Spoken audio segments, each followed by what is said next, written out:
Olá a todos.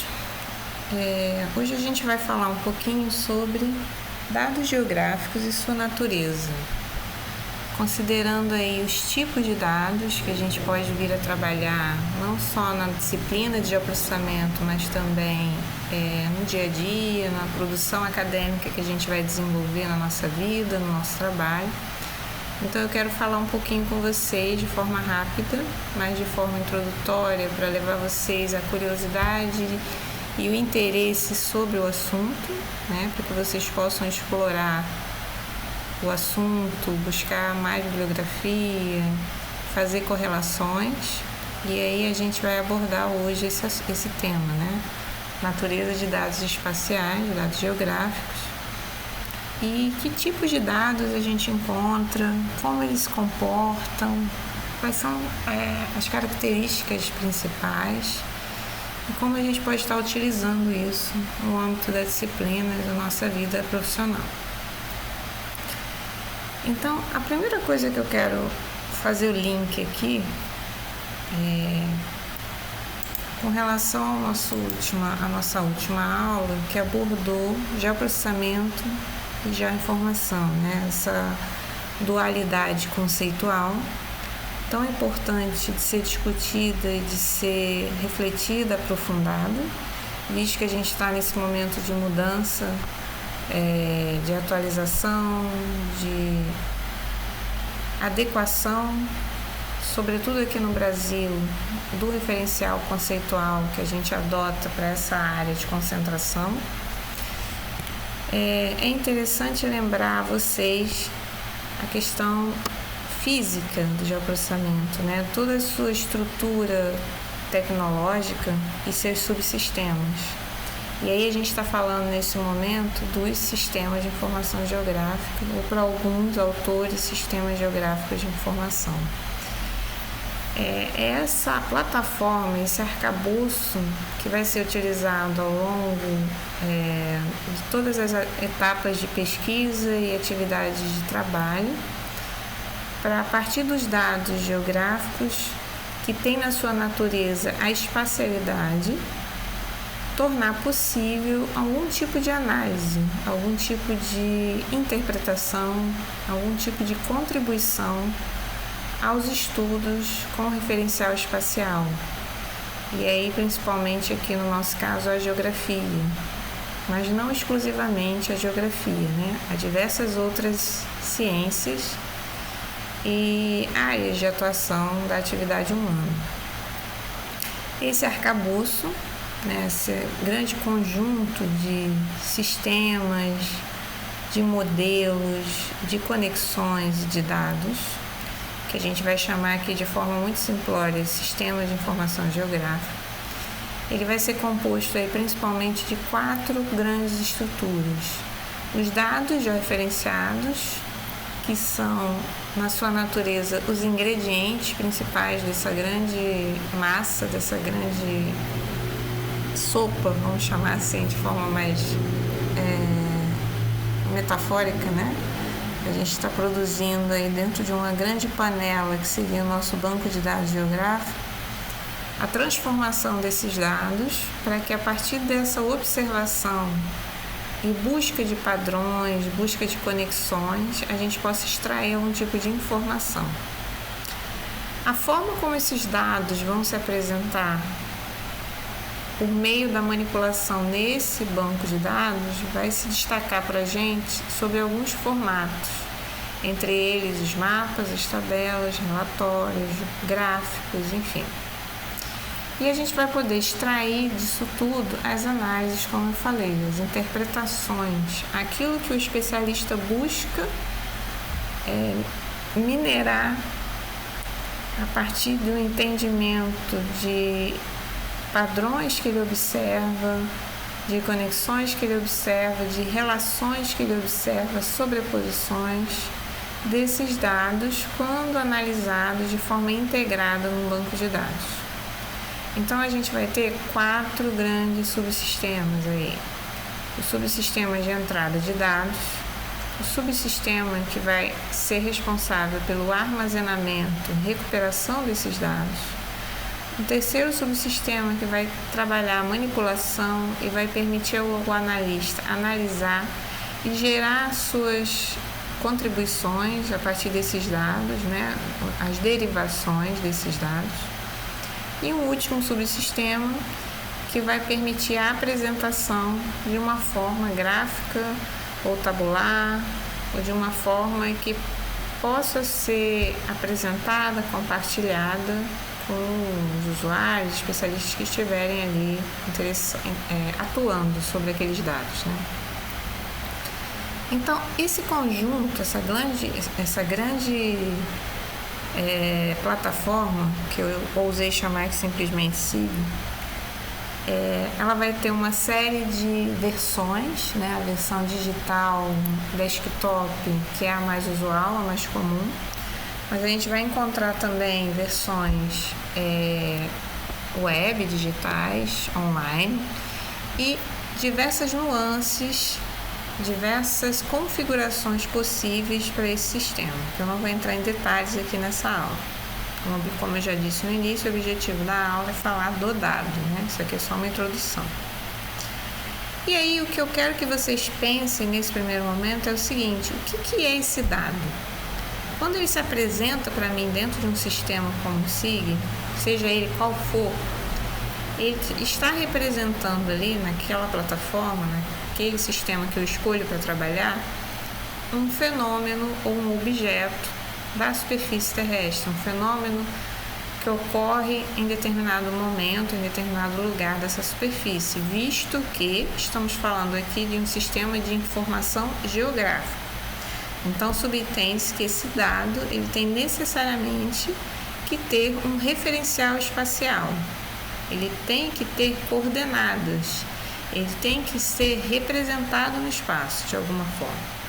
Então, esse dado ele foi em algum momento modelado, ele foi transformado para que fosse possível a sua inserção aí nesse sistema, nessa plataforma que eu vou trabalhar. De alguma forma, ele assumiu a configuração visual que eu identifico ao estar trabalhando nesse sistema, o seu formato, e aí eu vou ter outras características associadas a esse dado, como seu referencial espacial, a sua representação geométrica, eventualmente alguma atribuição tabular associado, com características associadas a essa localização espacial, enfim.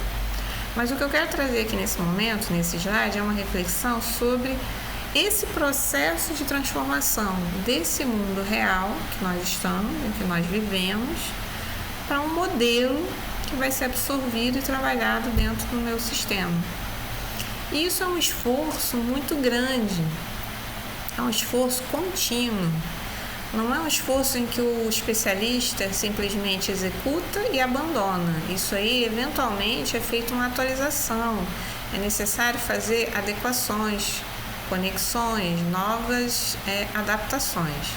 Mas, basicamente, o primeiro passo é você pensar, olhando essa paisagem, olhando esse conjunto de fenômenos e objetos que a gente tem interesse em pesquisar e em trabalhar, o que dali é primordial para a pesquisa, o que são aqueles atributos, aquelas representações espaciais que necessariamente têm que aparecer no seu estudo e no seu projeto. Então, o processo de modelar, ele representa, nesse primeiro momento, esse esforço do especialista em buscar aquilo que é importante e pensar conceitos, roupas, uma roupagem, uma denominação que vai aí conceituar, caracterizar esse objeto, esse fenômeno. Então, num primeiro momento, se observa, faz a reflexão, pensa-se de forma conceitual quais os ajustes e adequações que eu vou adotar para o meu projeto, e num terceiro momento eu vou estar atribuindo aí a minha aplicação geométrica ou a minha aplicação mais física, que alguns chamam. Eu vou estar pensando em como esses dados necessariamente precisam ser representados conforme a minha demanda, conforme a escala de trabalho. E um último momento, uma quarta fase, é a implementação disso dentro do meu sistema. Que tipo de linguagem eu vou adotar, que tipo de formato efetivamente eu vou adotar. Se for um dado que necessariamente eu tenha ali uma associação com tabela de atributos, quais são esses formatos que eu vou adotar. Então, são 4 etapas principais aí a serem seguidas. Essa modelagem, se feita de forma independente, ela pode ter resultados diferentes. Ela terá resultados diferentes, porque ela é fruto da visão do modelador. É o fruto de uma visão de mundo daquele especialista. Então, isso é algo a chamar a atenção. Isso é até uma reflexão de quando você elabora um mapa. Quando você elabora um mapa, você também constrói aquele mapa conforme a sua visão. Você quer transmitir ali uma linguagem cartográfica para que o usuário tenha aquela interpretação que você quer passar. E muitas vezes você não consegue isso de forma efetiva. Então, nesse processo de modelagem, a gente tem um exercício parecido com isso. O modelador, ele tem uma observação diferente daquele espaço, daquela paisagem. Quando ele modela, seleciona os objetos e os fenômenos, as feições que ele quer trazer para esse ambiente computacional, ele vai construir um modelo próprio. Isso precisa, eventualmente, ser rediscutido, ser reavaliado, ser compartilhado, ser testado, para que esse modelo atenda um grande número de usuários e seja efetivo. Então, é importante chamar a atenção disso. A gente vai ter nesse processo, como eu já adiantei, que eu ressalto novamente, 4 etapas principais. Então, os fenômenos geográficos que são reais, que são totalmente complexos, eternamente dinâmicos e que vão ser muito complicados de serem detalhadamente modelados, eu preciso fazer uma escolha a partir de uma observação e tirar desse mundo real um conjunto de aspectos que são importantes para o meu modelo, para a minha representação e para o meu estudo futuro. E aí, nesse primeiro momento, eu já estou trabalhando aí o meu exercício de modelagem.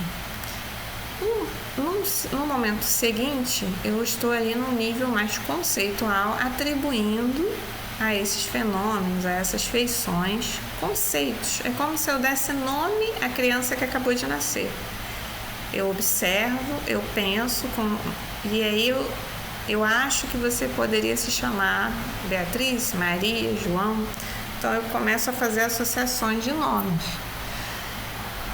Uma outra forma seria dar uma classificação a esses fenômenos de acordo com as suas características. Então, eu tenho ali o nascimento de bebês humanos, eu tenho o nascimento de bebês animais, aves. É uma categoria, o bebê, em que eu vou dar um nome e eu vou ter ali nesse segundo nível uma classificação a nível conceitual daquele objeto. Então, aí no meu exemplo do slide, eu tenho a observação dessa paisagem, né? Que eu tenho ali um lago, tenho uma casa, uma árvore. E aí eu vou começar a indicar ali que conceitos seriam mais apropriados para representar os principais fenômenos e objetos que eu estou observando. Fenômenos são coisas mais complicadas e mais difíceis de se modelar, então eu vou ficar aqui basicamente na representação dos objetos. E aí eu vou dar nome, por exemplo, a edificação, eu vou chamar de construção, poderia chamar de casa, poderia chamar de edificação, como eu dei o exemplo inicial. A vegetação, eu simplesmente classifiquei todas como vegetação, tudo que é verde, mas eu poderia pensar nesse momento aqui uma subdivisão em diferentes tipos de vegetação, quer dizer, as arbóreas, as gramíneas, pensar tipos, estágios sucessionais dessa vegetação, níveis de estresse, altura de copo de árvores. Há uma infinidade de possibilidades de pensar conceitualmente esses objetos que eu estou olhando nessa paisagem. Eu estou ficando aqui bem no básico para vocês entenderem. E a mesma coisa a hidrografia. Então eu penso os conceitos formais e denomino ali. Num terceiro nível, eu começo a pensar como representar fisicamente esses objetos, né? E aí eu passo a trabalhar diretamente aqui com as entidades geográficas, os aspectos visuais que eu vou atribuir a essas entidades. Por exemplo, a casa, a construção, ela vai ser um polígono quadrado, mas ela poderia, dependendo da escala do meu projeto, do modelo que do objetivo dessa modelagem, ser um ponto. Ela poderia ser um contorno linear. A mesma coisa a hidrografia. O lago ele pode ser um polígono, ele pode ser um contorno linear, ele pode também ser um ponto. Todo esse exercício para se pensar esses aspectos visuais, eu vou estar trabalhando aí nesse nível de representação. E por fim, para implementar tudo isso, todo esse esforço, eu vou pensar aí que padrões e formas de armazenamento eu vou estar adotando no meu projeto e que sistema eu vou adotar, qual formato, como se fará essa integração da parte gráfica e não gráfica, enfim. Essa estrutura do dado em si, quando eu penso a modelagem, eu geralmente trabalho com um atributo espacial mais um componente não gráfico. Esse componente não gráfico também vai estar associado a componentes gráficos. Então, eu tenho um atributo, componentes não gráficos e componentes gráficos. O atributo é efetivamente o aspecto que traz a localização, né, desse alvo, dessa entidade, enfim. É a coordenada, é o que permite que esse dado não seja simplesmente um dado solto, mas um dado espacial, localizável no espaço. Então, as coordenadas que vão estar ali associadas a ele. Esse é o atributo espacial. O atributo não gráfico, geralmente, são aqueles que descrevem esses alvos, esses fenômenos. Então, por exemplo, aquela casa do exemplo anterior, poderia ser uma casa com tamanho de área, ou uma casa com número de habitantes. Então, são os componentes textuais e descritivos que vão dar valor a esse fenômeno. E, geralmente, são representados no sistema SIG em forma de tabelas. Eu vou ter também os componentes gráficos. E aí ele vai me trazer a descrição geométrica do objeto, como ele é desenhado dentro do meu sistema. Então, ele pode ter diversas formas de ser apresentado geometricamente, de ser desenhado. Ele pode ter um formato vetorial ou um formato matricial. Formato vetorial, eu posso destacar que antes de entrar nessas três representações aí, eu tenho a possibilidade de manter uma conexão entre os meus vetores. Essa subdivisão ela vai ser representada de três tipos: pontos, linhas e polígonos.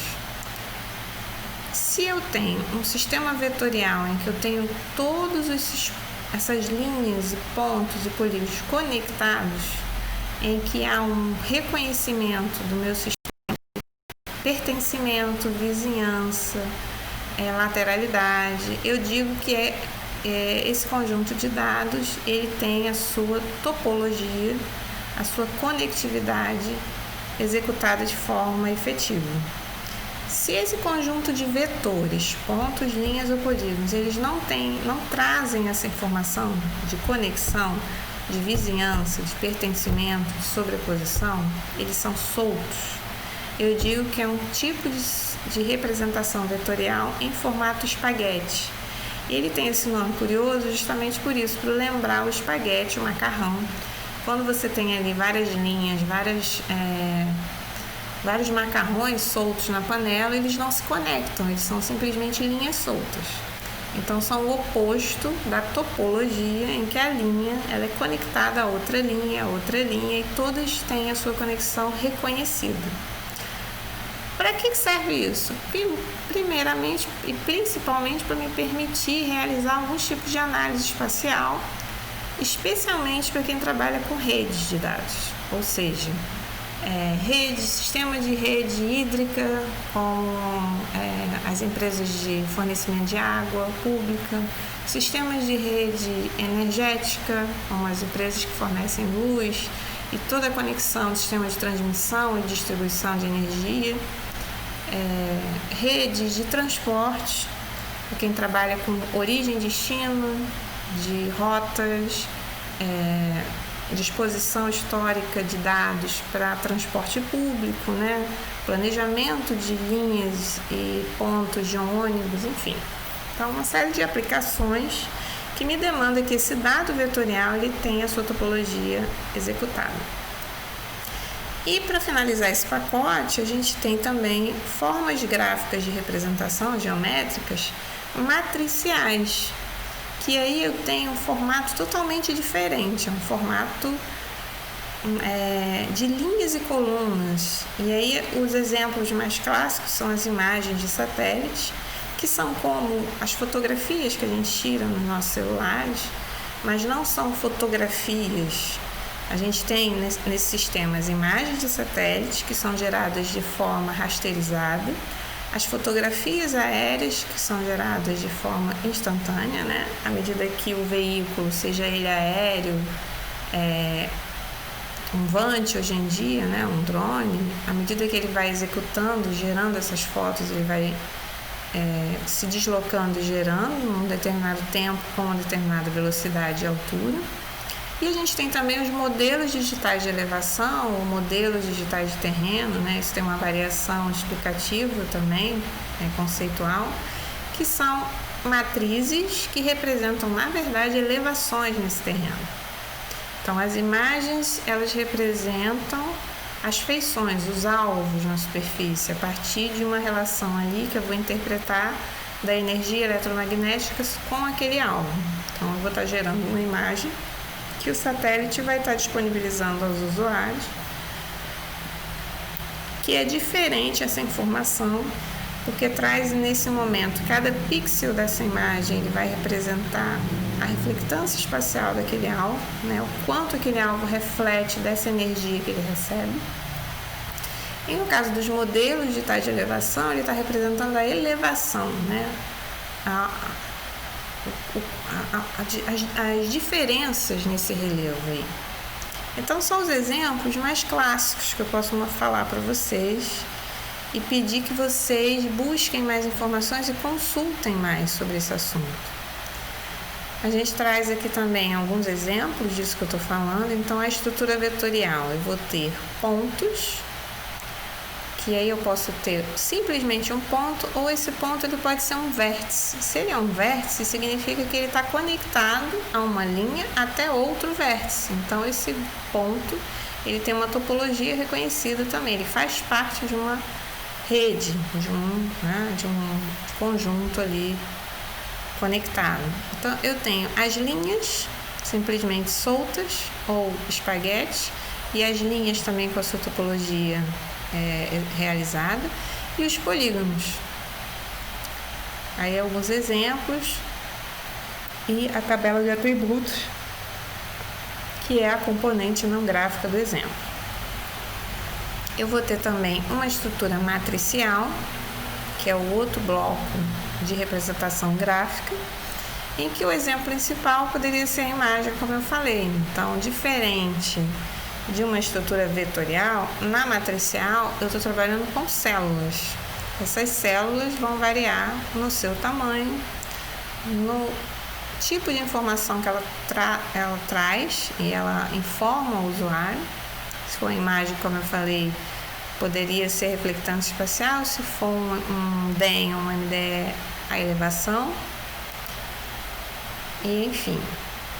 E por fim, nosso último slide, é uma aula curtinha, a gente vai discutir rapidinho aqui essas diferenças entre formatos e estruturas. Então, de forma bem resumida aqui, eu trouxe para vocês, quando se considera, por exemplo, as relações entre os objetos, relações espaciais, se eu estou trabalhando com dado vetorial, isso é possível de ser feito. Porque o dado vetorial, ele me permite trabalhar correlações, gerar corredores, gerar recortes, gerar sobreposições. Quando eu estou trabalhando com a estrutura matricial, isso é mais complicado. Você infere isso. Isso não é perfeitamente fácil de ser realizado. Você precisa inferir ou, durante a execução, fazer conversões para o formato vetorial, para que permita-se fazer isso. Se eu estou trabalhando com a ligação com o banco de dados, uma estrutura vetorial é muito fácil de fazer associação de atributos, da tabela de atributos, aos elementos gráficos da minha representação.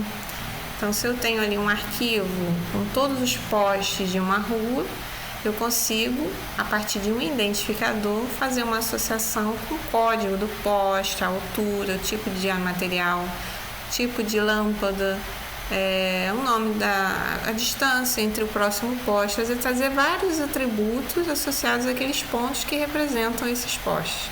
Na estrutura matricial, eu consigo apenas fazer essa associação com as classes do mapa que essa estrutura representa.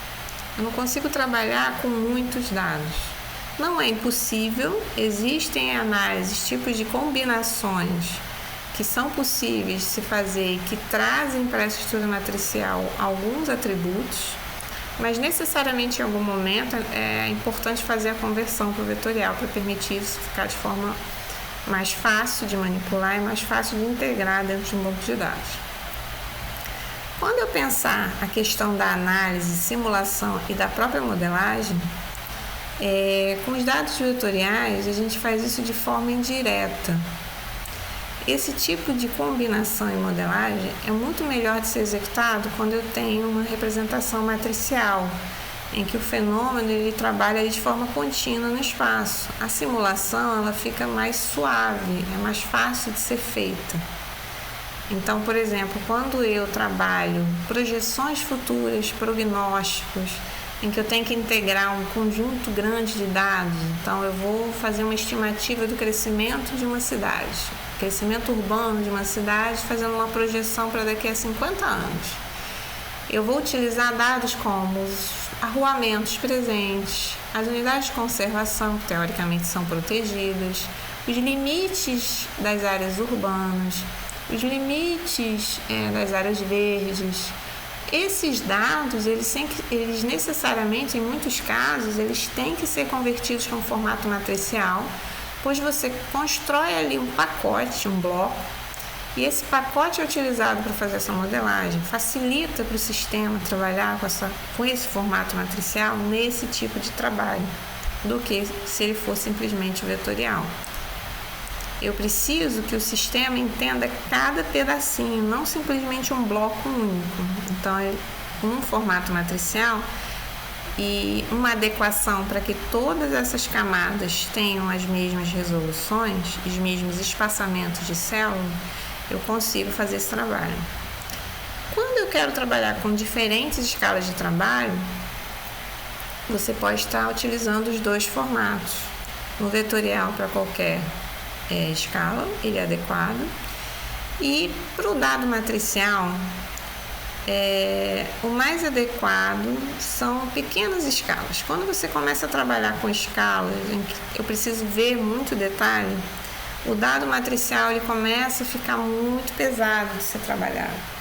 Então, uma coisa é eu trabalhar com uma imagem de 30 metros do estado do Rio de Janeiro, uma imagem cuja resolução da célula do pixel da imagem é 30 por 30, como por exemplo o Landsat.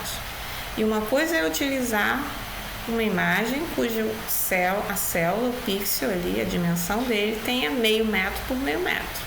O tamanho do arquivo necessário para cobrir todo o estado do Rio vai ter um peso, uma sobrecarga muito maior no meu sistema do que a imagem de 30 por 30.